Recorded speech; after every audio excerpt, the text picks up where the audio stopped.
Okay, class 10. So आज हम क्या करने वाले हैं? Today we're going to do all the pronouns which are there in your syllabus. Okay, and that's why the video is titled Tous les pronoms personnels. C.O.D, C.O.I, I Entre, Tonique, pronomssujet. So we're going to have a look at it all together. So let's begin.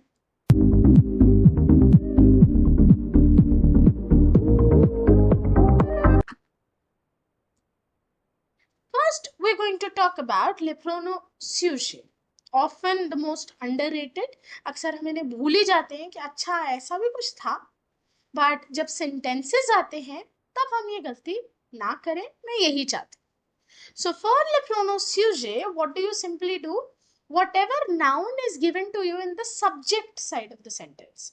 जैसे किसी person का नाम given है, Jack, मारी, Manuel, और Jack ए मुआ, ऐसे करके कभी भी कुछ लिखा है तो उसको रिप्लेस करने के लिए what do we use? You use the subject pronouns. Okay, I know they're easy and most of you know how to use them, but often you miss them. But often these are missed, and इसलिए मैंने सोचा जब तूले प्रोनो कर ही रहे हैं तो why forget it. Okay, after le pronom sujet we have le pronom COD, complément d'objet direct. So this is how its table looks like. Me, te, le, la, l'apostrophe, nous, vous and les. ज्यादातर आपको यही जो मैंने bold में कर रखे हैं ये देखने को मिलते हैं sentences. Now, where do we use le pronom COD? COD is used to replace a person or a thing in a sentence which is given directly after a verb. Complément d'objet direct. So this is your hint. Anything given directly after the verb, it will be replaced by COD. Look at this example right here. Elle a la robe. She has the dress. So it got replaced with COD and it became Ella. Il achète les fleurs. He buys the flowers. Il les achète. Il rencontre Rahul. So, name of a person directly after a verb. Il le rencontre. Ils rencontrent les élèves. Now, les élèves, they are plural. So, il les rencontre. Understood? What happens in the case of le passé composé? So, आप सब बच्चों का favorite tense, right? Le passé composé, उस case में COD के साथ क्या होता है? So, if there is a sentence in the past tense, बच्चा, that is le passé composé, the pronoun is placed with the helping verb être or अब. पहली चीज जो हमें ध्यान रखनी है वो ये कि प्रोनाउन लिखा जाएगा हेल्पिंग वर्ब के साथ.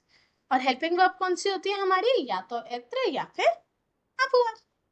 एंड जो पास्ट पार्टिसिपल है it will be modified according to the number and gender of the replaced noun. तो अगर आप COD से कोई भी नाउन रिप्लेस कर रहे हो तो उस रिप्लेस्ड नाउन के नंबर और जेंडर के हिसाब से आपको पास्ट पार्टिसिपल को मॉडिफाई करना. You need to put an extra ES और S. ठीक है, अभी तक ये मॉडिफिकेशन का रूल आपने एत्र के साथ किया था. जब एत्र हेल्पिंग वर्ब होती है ऑटोमेटिकली पास्ट पार्टिसिपल मॉडिफाई किया जाए. बट अब जब आप COD यूज कर रहे हो और आवर हेल्पिंग वर्ब होगी तब भी आपको पास्ट पार्टिसिपल को मॉडिफाई करना है. ठीक है, एग्जाम्पल देखते हैं, समझ आएगा. J'ai eu le stylo. I have had the pen. Now le stylo is masculin singulier, so इस केस में कोई मॉडिफिकेशन नहीं होती. We simply write je l'ai eu. Placement देखो प्रोनाउन की, it is right with the helping verb. Okay. Elle a eu la robe. She has had the dress. Now the dress is feminine. अब उसको replace करने के बाद मैंने modify किया मेरे पास्ट पार्टिसिपल को by adding an extra E. Okay, il a acheté les fleurs. Now les fleurs, masculin pluriel or féminin pluriel? Tell me. femina pluriel. So what do we add? We add es to the past participle. Okay? So this way kids you have to remember जब आप COD use कर रहे हो और sentence past का है तो चाहे avoir ही क्यों ना हो हमारा हेल्पिंग वर्ब हमें पास्ट पार्टिसिपल में मॉडिफिकेशन करनी पड़ेगी. इसके थोड़े और एग्जांपल्स देखें. सो आप बच्चे इस स्लाइड को ध्यान से देखिए. मैंने यहाँ एक बॉक्स बनाया है. ठीक है. अगर नाउन मैस्कुलिन सिंगुलर है there is no modification. Noun masculine plural है तो what do you add? You add s to the past participle. Noun feminine singular है so you add e. and अगर noun feminine plural है तो you add es.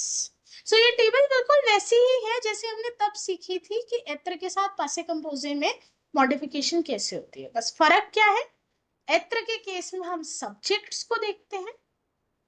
इस case में यानी avoir के साथ हम पास्ट पार्टिसिपल को मॉडिफाई करने के लिए नाउन्स को देख रहे हैं. ऑलराइट. तो चलिए हो जाए एक एक्सरसाइज. ये रहे आपके 5 सेंटेंसेस. करिए इनको ट्राई जल्दी से एंड जैसे ही ये हो जाए अपने आंसर्स को मेरे आंसर्स से मैच करें. ठीक है. आप देख सकते हैं कैसे मैंने जो मॉडिफिकेशंस है उनको बोल्ड कर दिया है अलग से हाईलाइट करने के लिए. ओके. तो चलिए इसी के साथ लेप्रोनोमSujet हुए complete. But wait a minute. हमने जब बात करी प्रोनाउंस को सेंटेंस में प्लेस करने की हमने अभी 2 ही केस देखे हैं. राइट. पहला केस नॉर्मल वर्ब के साथ लिख दो. दूसरा केस अगर कोई टेंस गिवन है लाइक पासे कंपोजे या फ्यूचर अंटीरियर या व्हाटएवर उस केस में हेल्पिंग वर्ब के साथ लिखो pronoun. But is it all? क्या ये 2 ही केसेस होते हैं?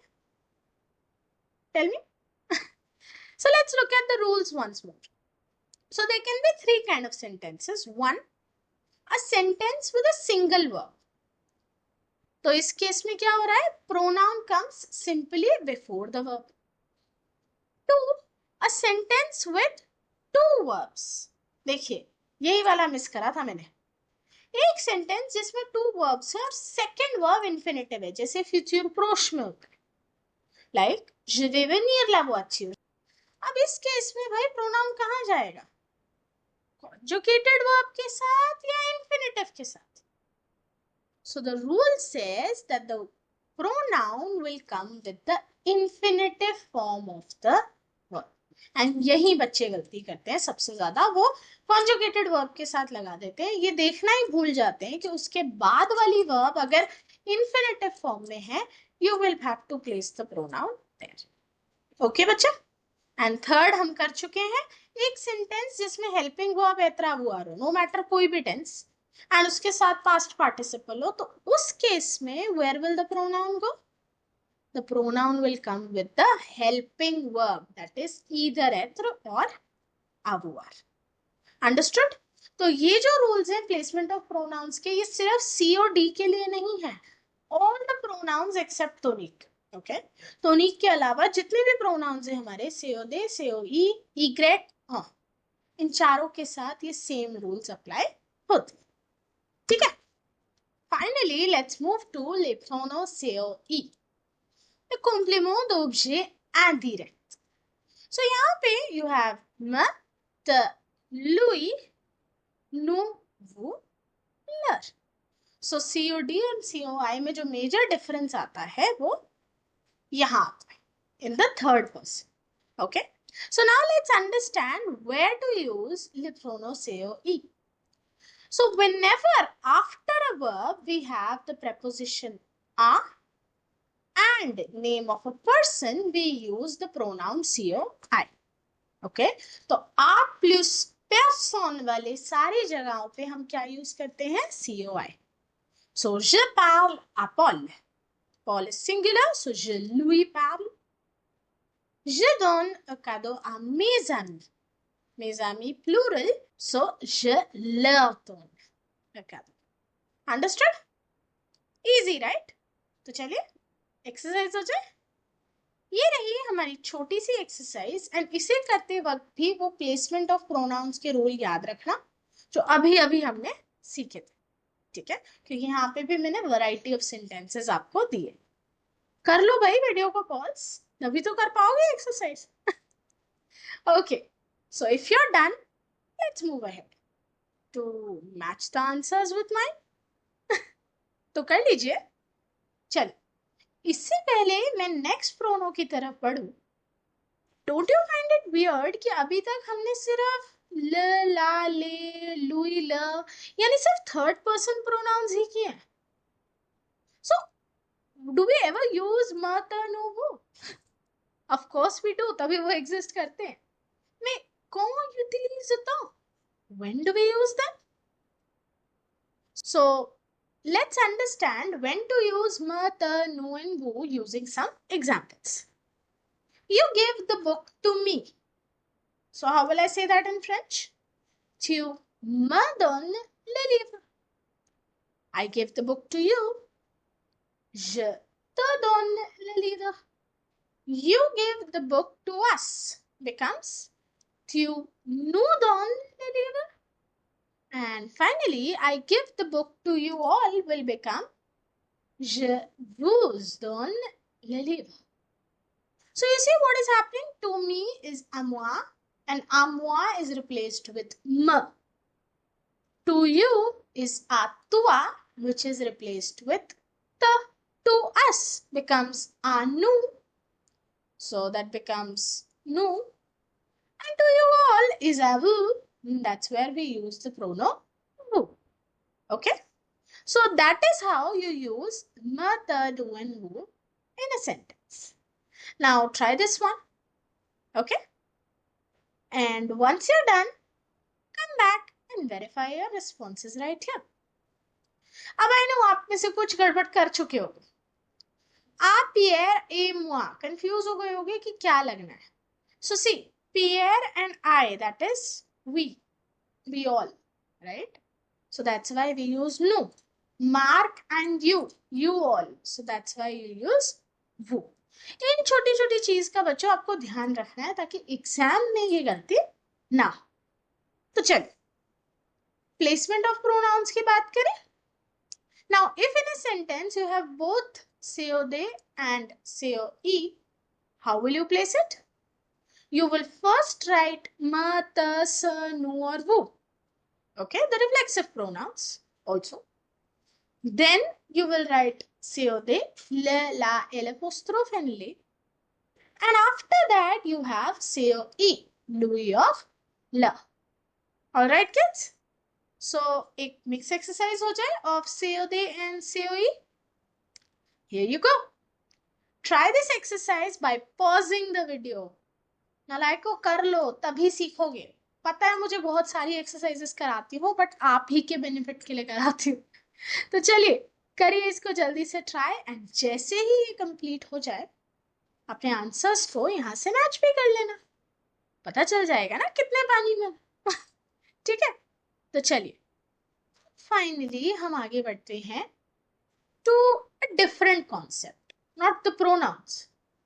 अगला प्रोनाउन करेंगे बट प्रोनाउंस में ही एक डिफरेंट कॉन्सेप्ट विच इज लेप्रोनो एलिफ्राज एम्पेराथी. सो अभी तक जितने भी एफर्मेटिव या नेगेटिव सेंटेंसेस किए हमने वहां पर तो प्लेसमेंट सीख ली, but what about the imperatives? How do we place the pronouns there? So in affirmative imperative sentences what happens is verb शुरू में आ जाती है because there is no subject. You put a hyphen which is compulsory. Okay, so see this hyphen is compulsory. Then you first have la, la, le. Then you have moi, toi, nous, vous. And then lui, leur. Okay, so ये याद रखनी पड़ेगी बच्चों. ठीक है? So this is the placement which is slightly different from the regular sentences. So remember to put a hyphen, that's compulsory, with all the pronouns. चाहे तीनों क्यों ना आ रहे हो सेंटेंस में, तीनों के केस में हाइफन लगेगा. Like this one, don't list either amak. Le stylo would be replaced with C.O.D. Le. A mark C.O.I. Louis. तो पहले ल आएगा फिर Louis. So the sentence becomes Don le Louis. And दोनों के केस में मैंने हाइफन लिखा है. Apporte les livres à moi. So les livres again C.O.D. L-E-S. À moi C.O.I. Me. So apporte les moi. So here the me becomes moi and the te becomes tua in case of imperative sentences. Clear, kids? Okay. And what about the negative imperative sentences? तो ये structure तो बिल्कुल वैसा ही है जैसा हम पीछे सीख के आए. So in negative imperative, the placement is similar to a regular sentence. And here we do not put any hyphen because कुछ inversion हो ही नहीं रहा. Right? So look at this example. Ne donne pas l'estilo à Marc. So again, l'estilo C.O.D. à Marc C.O.I. Ne le lui donne pas. Second example. N'apporte pas les livres à moi. C.O.D. C.O.I. Ne me les apporte pas. So I hope now you've understood how to do this, kids. Right? Chale. Now we finally move ahead to lepronomY. Now, where to use lepronomY? कहाँ use होता है ये pronomy as you call it? So we use the pronomy to replace a place or object followed by any preposition except the. D के अलावा कोई भी preposition के साथ अगर कोई place या object given है, what do you use? lepronomy. So ils voyage à Paris becomes ils y voyage. Je mets les cahiers dans l'armoire becomes j'y mets les cahiers. Okay, so any preposition except de उसके साथ place और object we use pronomy. तो चलो इसी बात पे एक exercise हो जाए. 4 सेंटेंसेस बहुत सिंपल, जल्दी से ट्राई करो एंड जैसे ही कंप्लीट हो जाए अपने आंसर्स को यहां से मैच कर. ठीक है, इजी था ना pronomy. अब उससे भी आसान एक चीज कराते हैं pronoun. तो अभी हमने देखा ऑल prepositions एक्सेप्ट de के साथ अगर प्लेस ऑब्जेक्ट हो तो y. तो अगर एक्सेप्शन वहां थी तो यहां पर वही चीज फॉलो. D के साथ अगर कोई प्लेस या ऑब्जेक्ट है तो क्या लगेगा बच्चों? lepronomyn, lepronom. ओके, बट इतना आसान थोड़ी हो सकता है. There are other things also जिनके साथ pronomen यूज होता है, और वो क्या है? Adverbs of quantity, numbers and indefinite article. तो यानी preposition de से related कुछ भी हो तो en यूज हो रहा है. इसी के साथ साथ कोई भी नंबर या क्वांटिटी बताने वाली कोई चीज हो तो भी en ही यूज होगा. ठीक है, कुछ एग्जांपल्स देखिए. Any noun or place followed by de. Je viens de Delhi, so I wrote j'en viens. Any partitive article. Je mange du pizza. J'en mange. इसी तरह an expression of quantity. J'ai beaucoup de fleurs. J'en ai beaucoup. So you see मैंने beaucoup नहीं replace किया because en सिर्फ de plus noun को replace करता है. Les nombres और mots de quantité. J'ai 2 stylos. J'en ai 2. इस case में भी en ने नंबर रिप्लेस नहीं किया, सिर्फ noun. Les articles indéfinis. J'ai une robe. I have one dress.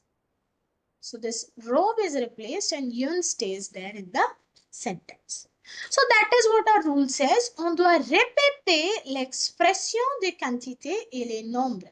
So we repeat the expression of quantity and the number in the sentence because the pronoun only replaces the noun, not the expression. Okay? तो चलिए इसी बात पे हाथों हाथ एक exercise हो जाए। जल्दी से करिए इसको ट्राई, एंड ट्राई करने के बाद अपने आंसर्स को यहां से कर लीजिए मैच। तो चारों प्रोनाउंस तो हमने सीख लिए। अरे एक चीज रह गई, अभी हमने इंपेरेटिव सेंटेंसेस सीखे थे ना, उसमें प्लेसमेंट ऑफ प्रोनाउन कैसे होती है। नाउ व्हाट हैपेंस जब en और y भी आ जाए, तब इंपेरेटिव्स में क्या होगा। So this is a very particular case. आपको याद ही होगा जब आप इंपेरेटिव करते हो तो er एंडिंग थ्यू फॉर्म में से s हटाते हो। लाइक यू हैव थ्यूमॉन्श, इसका इंपेरेटिव क्या बनता है, मॉन्श, right. Like this one as well. Don Louis une chance. This is the verb donner और इसकी थ्यू फॉर्म में से हमने s रिमूव किया। However, before en and y, which immediately follow the verb, we add that s back to the verb and we join it with a hyphen. तो अगर आपके पास कोई ऐसा imperative sentence आए जिसमें सिर्फ प्रोनो en और y यूज हो रहा हो, या फिर प्रोनो en and y वर्ब के इमीडिएटली बाद यूज हो रहा हो, तो उन केसेस में वो s वापस आ जाता है। Look at the example right here. À Londres, vas-y. Si tu veux. To London, okay, go there if you want. Mais amène. Take your sister along et rapporte-moi un cadeau and bring a gift for me. So you see here, in rapporte-moi, rapporte is also an er ending verb. But क्योंकि यहाँ pronoun moi था तो s वापस नहीं आया, ठीक है। इसी तरह mangeons, ils sont bons. Eat these are good. Okay. सो ये एक पर्टिकुलर केस है जो आपको याद रखना है कि इंपेरेटिव वर्ब के इमीडिएटली बाद अगर en और y है तो you put back the s end of course join the pronoun with a hyphen with the verb. Okay, तो चलिए अब देखिए placement of pronouns in an affirmative sentence. How will it look like. You will first have mother son uvu, then C.O.D, C.O.I, I all right, so that's how the sequence goes. Now time for a mixed exercise. So अभी तक हमने जितने भी pronoun सीखे, lepronomssujet, C.O.D, C.O.I और I, इन पांचों को use करके आपको ये एक्सरसाइज करना, ठीक है। एंड ये एक्सरसाइज के साथ वीडियो खत्म नहीं हुई है क्योंकि अभी एक प्रोनाउन और रहता है बेटा जी, ठीक है। तो चलिए फटाफट इसको कंप्लीट कीजिए ताकि हम वो आखिरी प्रोनाउन करके इस लेसन को रैप अप कर सके। चलो हो गया, शाबाश, कर लो अपने आंसर्स को मैच। देख लेना छोटी छोटी चीजों को भी, कुछ भूले ना हो। ओके, बढ़े आगे आखिरी प्रोनाउन की तरफ, एंड दैट इज लेप्रोनोटोनिक। ओके, नाउ व्हाट आर लेप्रोनोटोनिक? So this table right here tells us moi, toi, lui, elle, nous, vous, or else. These are lepronomonic. But what is special about them कि हम इनको last में कर रहे हैं? Special ये है बच्चों that we use the pronotonic generally in the end of the sentence to replace the name of a person followed by any preposition except a, क्योंकि a plus person तो COI में होता है, तो किसी भी और preposition के साथ अगर person का नाम given है, what will we use? We will use lepronomonic. And second thing that is interesting is कि ये pronoun verb से पहले नहीं, sentence के end में लिखा जाता है, ठीक है। अब और क्या केसेस हैं जहां पर प्रोनोटोनिक यूज होता है? It replaces the name of a person after k in comparisons. And जब किसी person का नाम से या ससोंत के साथ गिवन हो तब भी हम tonic यूज कर सकते हैं। इसके अलावा there are certain verbal expressions. In verbs के साथ अगर किसी person का नाम गिवन हो तो we will always use pronotonic, not COI. Okay? So, mon père ne s'intéresse pas à ses enfants. अब देखने में लगेगा आप plus person है COI लगा दो. But this is the verbal expression s'intéresser à, and इसके साथ हमेशा क्या आता है? tonique बच्चों. So, il ne s'intéresse pas à eux. Likewise, Yves est fier à sa fille Annette. So, Yves est fier à elle. Okay, so these are the 6 verbal expressions you can make a note of कि अगर इनके साथ person का नाम है, so we will be using tonique. Let's look at some more examples. Ils vont à la plage avec ses amis. So, end of the sentence, preposition plus person, we use tonique. And we only replace the name of the person, not the preposition, okay? Elles font du shopping sans les filles. So, elles font du shopping sans elles. Je parle, moi, que Jacob. So, after que, अगर person का नाम है, तो that is also taken away by tonique. Je parle, moi, que lui. C'est Martha. So, c'est ce sont के साथ person का नाम. Tonique, c'est elle. Ce sont mes amis et moi à la porte. So, these are my friends and I at the gate. C'est nous à la porte. So, this is how you use le pronom tonique en français. Same चीज जो मैं आपको already बता चुकी कि प्रोनोटोनिक में preposition repeat होते हैं. On doit répéter la préposition parce que le pronotonique remplace seulement le nom d'une personne. Tonic में सिर्फ पर्सन का नेम रिप्लेस होता है, प्रेपोजिशन नहीं. ठीक है, तो अब पता है ना क्या आने वाला है. एक एक्सरसाइज. चलिए प्रोनोटोनिक की इस एक्सरसाइज को करिए ट्राई, एंड जैसे ही हो जाए क्या करना है, अपने आंसर्स को मेरे आंसर्स से मैच. तो अब finally we can have a look at this list right. So first we have lepronomssujet, then we have these matasanuru, C.O.D, C.O.I, Y, then the verb, and towards the end generally we have a preposition plus tonique. Okay, now let's look at this sum up table. Which pronoun replaces what? Now ये table आप लोगों के लिए exam से पहले revision में काम आएगी, क्योंकि मेरी वीडियो खोलोगे तो इतना ही डिटेल मिलेगा. तो इन वीडियोस के नोट्स बना लो, ठीक है. So take a screenshot of this, और if time allows make this table in your notebook so that you are aware किस चीज को कौन सा प्रोनाउन रिप्लेस करता है.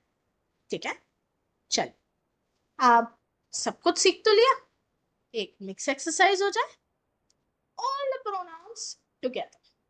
Okay, take good time to practice this particular exercise because this is what you get in exams, a mixed pronoun exercise. Okay, once you're done, come back to the video to match your answers. I have highlighted all the pronouns that I have used to give you a better clarity. ठीक है, lesson खत्म ना? नहीं, एक last चीज. ये table बड़ा सुंदर सा मैंने बनाया आप लोगों. What is replaced and what are the different cases? So again, this is like a sum up table or a summary table which easily helps us to recap all the pronom pairs. Okay, now I'm sure, yeah, that's the end. So with this, our lesson comes to an end. We have revised 2 les pronoms personnels, and what's more important is that you keep practicing, keep revising, and keep learning. I will meet you in the next lesson. Till then, au revoir.